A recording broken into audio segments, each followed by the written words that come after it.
Warga di Desa Barumbung di Polewali Mandar, Sulawesi Barat antusias mengikuti operasi pasar gas LPG 3 kg. Total ada 8 kecamatan yang menjadi lokasi operasi pasar gas LPG 3 kg dengan kurang lebih banyak 5.600 tabung gas subsidi.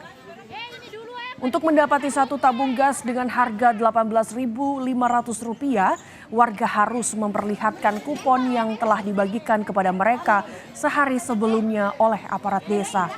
Warga mengaku selama beberapa pekan ini kesulitan mendapatkan stok tabung gas LPG 3 kg dan harus membeli pada pengecer dengan harga Rp35.000 per tabungnya. Operasi pasar dilakukan oleh Dinas Perdagangan Kabupaten Polewali Mandar yang bekerja sama dengan Pertamina Patra Niaga untuk mencegah adanya kelangkaan dan menstabilkan harga tabung gas LPG 3 kg. Tujuan dari operasi pasar itu untuk memenuhi kebutuhan masyarakat yang selama ini banyak keluhan bahwa tidak cukup. Kelangkaan saya rasa tidak ada. Iya, cuman yang masalah harga. Itu harga di tingkat pengecer berapa? Harga di tingkat pengecer, kalau di pangkalan dan tidak ada itu.